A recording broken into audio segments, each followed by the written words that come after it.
Hi everybody, thank you for joining me. We have a new moon happening on the 17th of January, and that happens at 17 minutes past 2 in the morning, and that's based on UK time.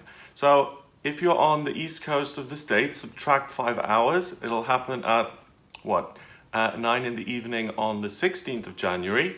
If you're on the west coast, subtract 8 hours. That'll be 6 in the evening on the 16th of January. And if you're east, then add certain hours. So if you're in Dubai or in India, then I think it's 3 or 4 hours. If you're in Australia, New Zealand, then 8-10 hours. Because it's at 2 in the morning, it'll still happen on the 17th for you guys as well. So the new moon basically is when the moon and the sun, they sit together and they blend their energies together. And the moon kind of joins the sun to recharge its batteries and to get started for its next monthly cycle. And the new moon always has been associated with planting seeds of intention and really looking to the future and kind of setting goals. And in Kabbalistic astrology, it's very, very important. The new moon has great significance. It's almost like a whole new beginning. And that's really what the new moon is. It's a whole new beginning. We've got this whole new monthly cycle. So even though the moon is black and it doesn't make a particular display of itself in the sky, it's because we're meant to go inward. You know, the full moon is all flashy and celebration, and it's big and up in the sky. The new moon is pitch black. And at certain times, we do have to go inward and kind of just say, you know, what am I going to contribute to the situation? What am I going to contribute to my life? And what is it that I think is important? So if you think of the moon as a goddess, this is the time when she kind of turns her face away from us and she turns inward, and she's kind of introspective and contemplative. Okay, so the new moon happens at 26 degrees. 2 and 6 is 8, and 8 is about power. So in itself, this is really, really a strong new moon that's going to really pack a punch.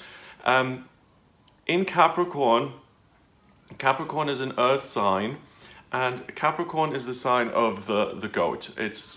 You often see it on top of this really rocky mountainous kind of hill or mountain.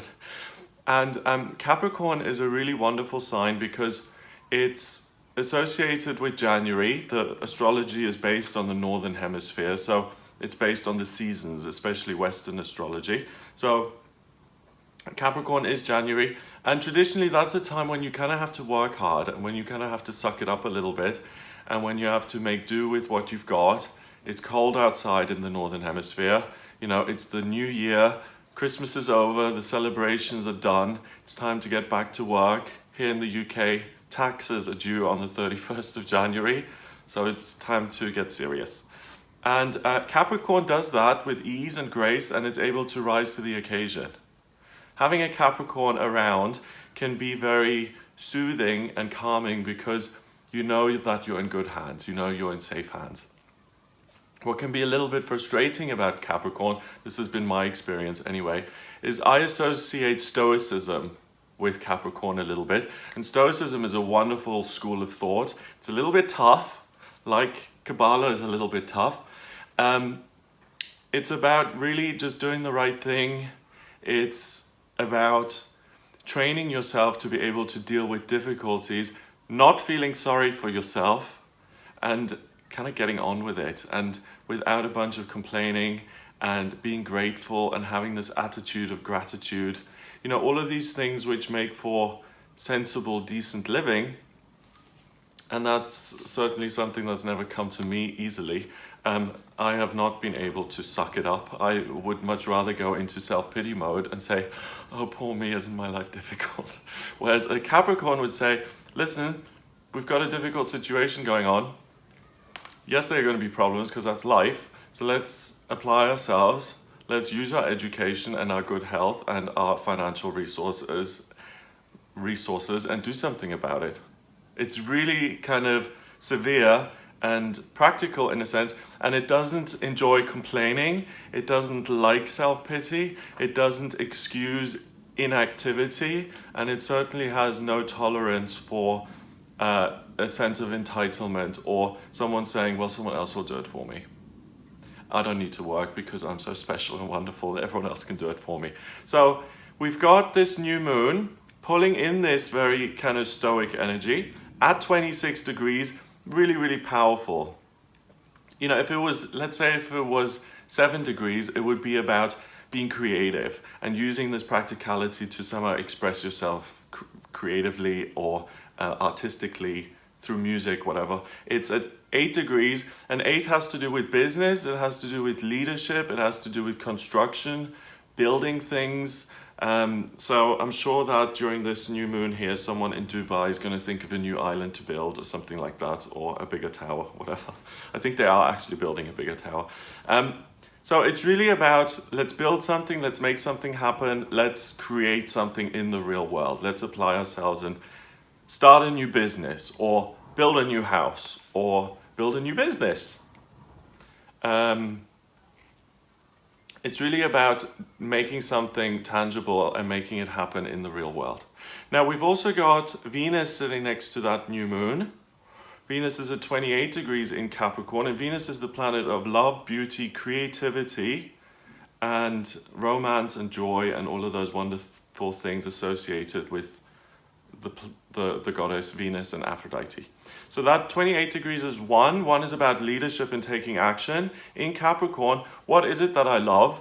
How is it that I can take action on that and implement it and really make it happen? So that really adds a sense of joy to this whole endeavor. It's not just, you know, I'm building a business because I need to, and because greed or fear is driving me. It's because, for instance, I've always wanted to have a restaurant, let's say, and now I have the opportunity to actually build a restaurant and cook food that is, you know, responsibly sourced and that nurtures other people, and where I can really express my love to other people. And this is a business that's a real extension of myself.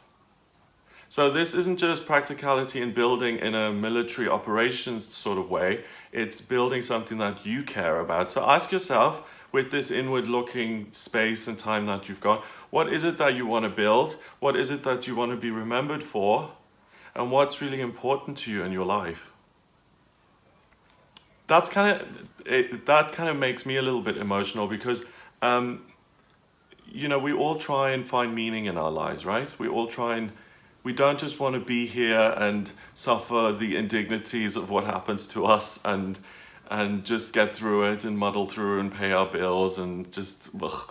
We also want to contribute something and add something and have something that we're proud of. And sometimes having the confidence in yourself to say, do you know what, I'm going to make my own tarot deck, for instance, or I'm going to start my own consultancy firm. That can seem like such an insurmountable obstacle that sometimes the confidence really isn't there, and you just kind of keep things small and you say, well, you know, I'm not really special enough, and I don't really have the energy, and I do have this, you know, chronic fatigue, and what if that flares up again, so I'll just keep things as they are. This new moon is about really giving you a huge push and saying, act on what it is you love, you can do it. We also have Pluto, the planet of transformation, at 19 degrees next to the new moon, so it's still conjunct. It's 7 degrees away, and the orbs I use, if you want to get into the astrology jargon, basically an orb is just how far away planets are from each other. And if something is 10 degrees away from each other in the chart, or within 10 degrees, I still count that as a conjunction. So Pluto's at 19 degrees, 1 and 9 is 10, which reduces to 1 again. So we've got power, the 8s, and we've got Venus at 1, and we've got Pluto at 1. So we've got the power to innovate, to be independent, to take charge, to be a leader, and to take things forward. Now, Pluto rules Scorpio in modern astrology, so it's about transformation and change. But in Capricorn, I feel that Pluto's quite happy, because Pluto is about transforming things. It is about making things look different, or changing the structures and the foundations of the world. And in Capricorn, at 1 degree, it's actually able to do that. It's actually able to say, I see the opportunity here. I can build this business today. I'm going to register with Company House and I'm going to get it started. Or I'm going to transform the financial situation. I'm going to go talk to investors and get the money that I need, you know, really grounded practical stuff. I'm going to get the investments that I need to start this new pottery business. I need to buy a kiln. It's the only thing I need.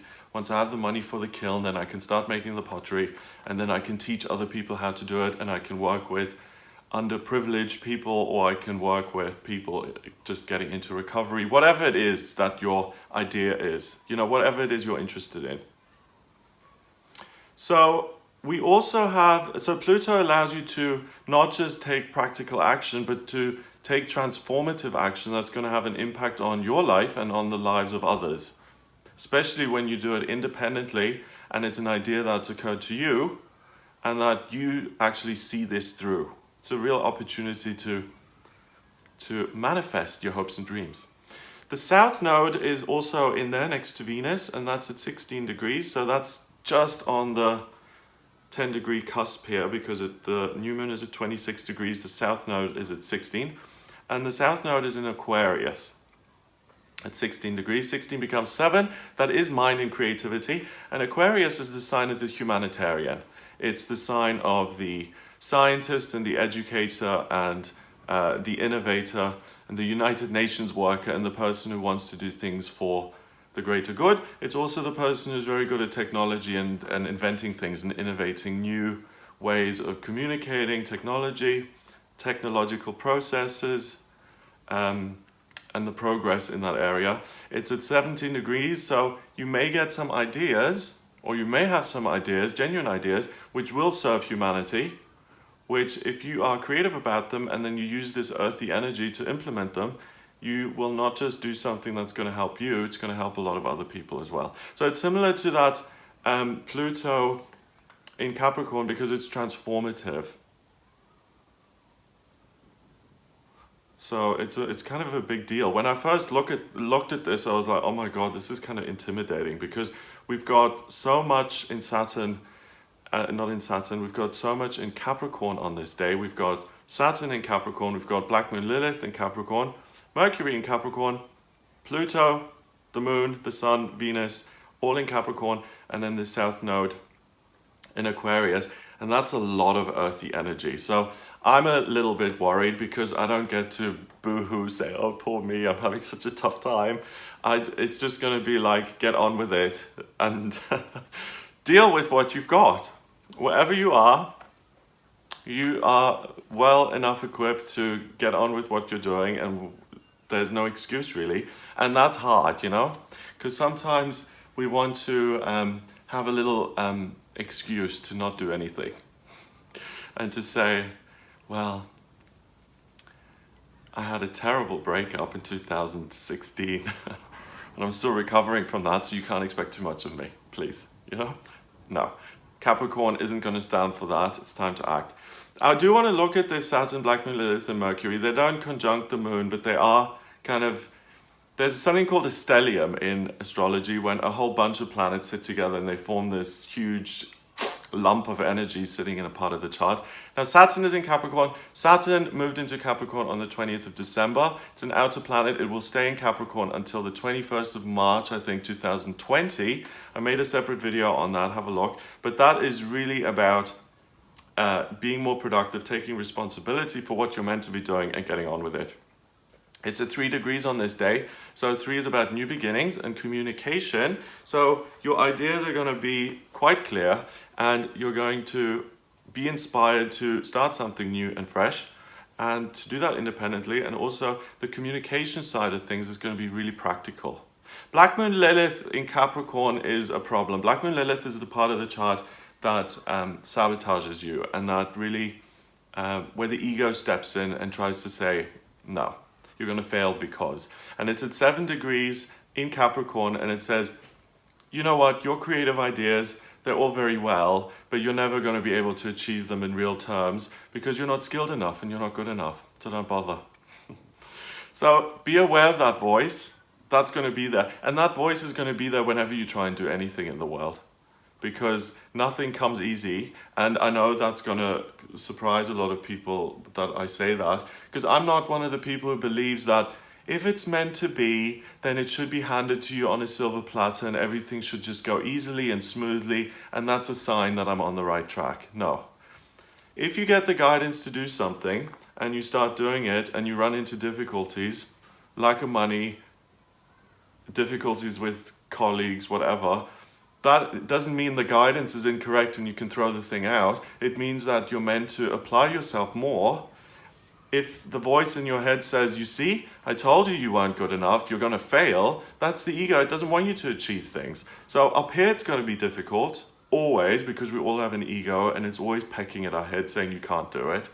And then the real world is always resisting us. You know, anyone who's built anything in the world, you know, we look at these monarchies and, you know, people like JP Morgan and people who've built these huge kind of industries and these huge institutions, and we look at it and it's like, okay, that's a done deal, and we don't see the backstory. And whenever you look at biographies, I love reading biographies of people, and you realize how hard it was for all of them. You know, if you read, I mean, I'm really gay in my choices, but I read things like the biography of Jackie Kennedy or Marilyn Monroe or Winston Churchill, or, you know, these people who are really notable, and they didn't have it easy. They struggled, and it was the fact that they listened to their guidance and what they were meant to be doing that they actually achieved something. Okay. Mercury is also in Capricorn at 8 degrees, so you're going to be pretty hard-nosed and you're not going to be feeling sorry for yourself. Mercury is the communication planet. At 8 degrees, again, it's very powerful and it's in Capricorn. So you're not going to be, you know, maudlin and feeling sorry for yourself. You're going to be aligned with this in terms of your ideas and your thinking, and you're really going to be focused on what it is you can do. So if Mercury was in Pisces today, that would be a no-no.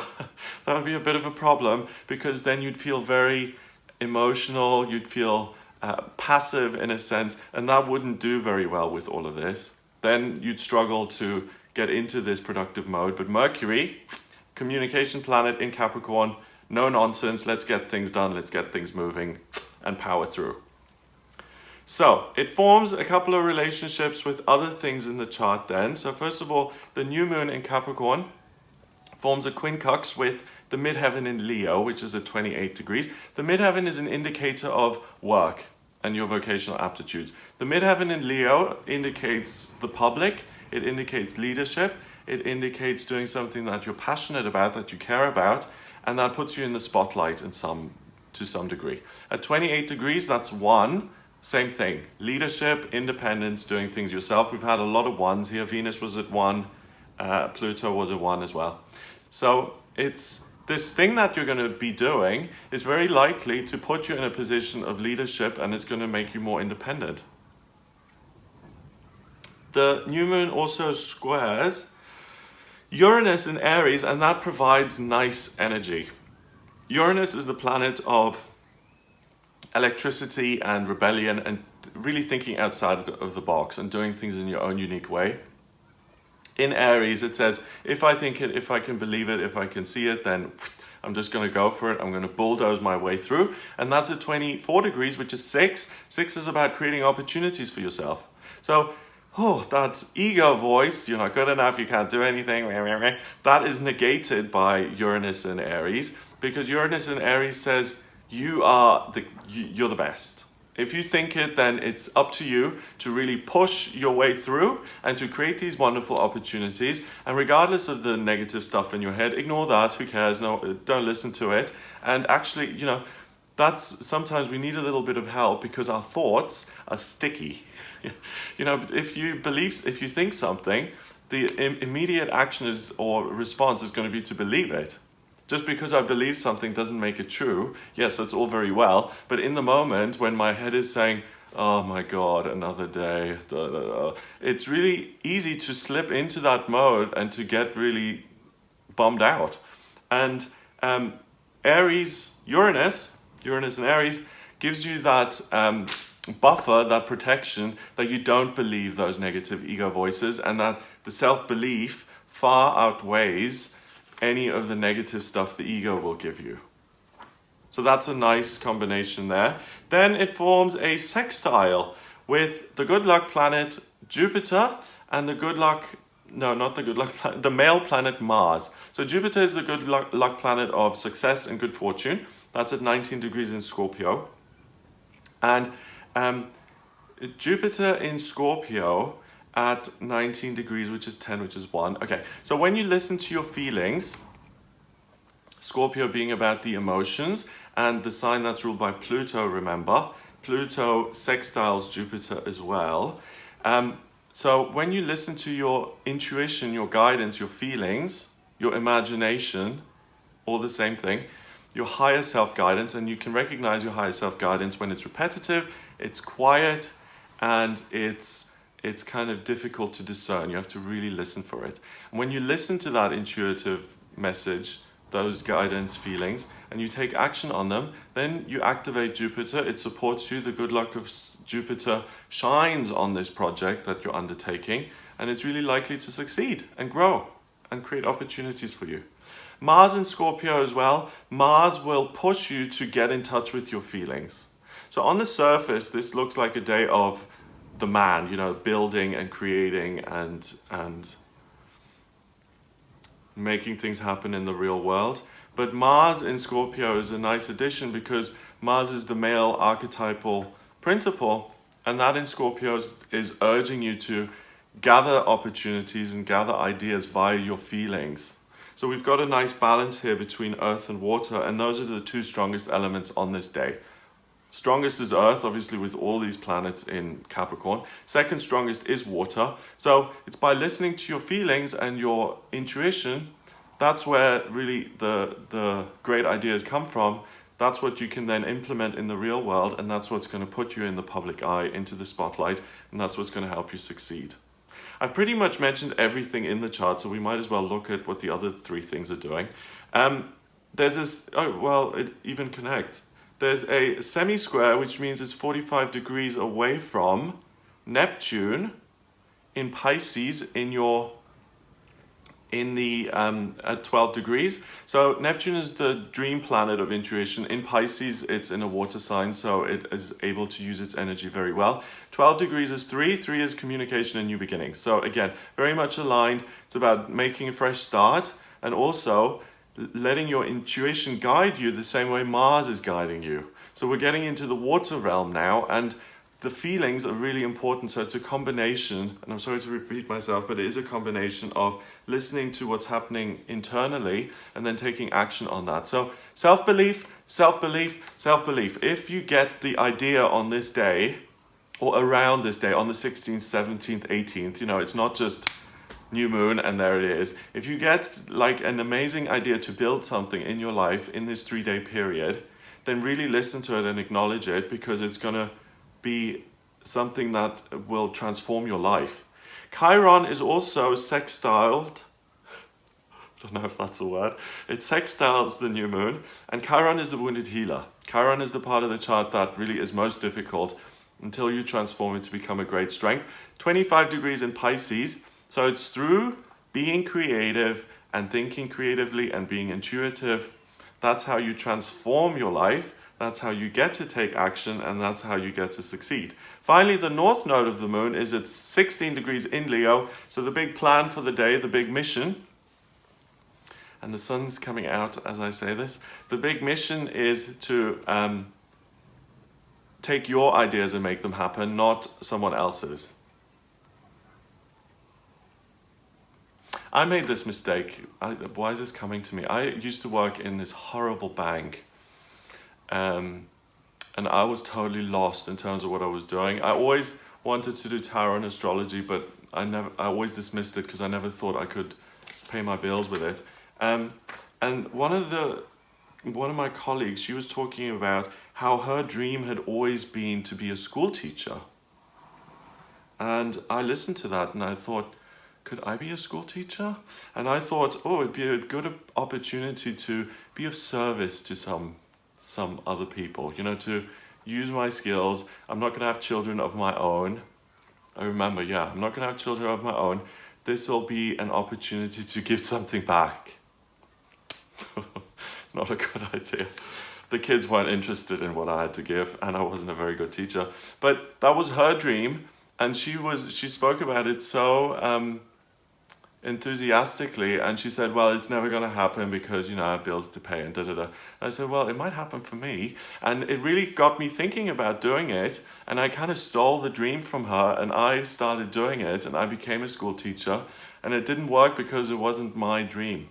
It was just something I overheard, and I thought I could make fit for myself. It wasn't a good fit. It didn't work. But I don't think anything's ever wasted, because if I hadn't done that, I wouldn't have overcome my crippling social anxiety. I wouldn't be able to speak to you today. And also being around those kids healed something from my own childhood, so that was good. So don't, try not to stalk around today and listen for other people's ideas and kind of make notes and steal them. Listen to your own ideas and thoughts. And that for some people is really hard, because some people can barely look at themselves in the mirror for 10 seconds, let alone tune in and say, what is it that you really want?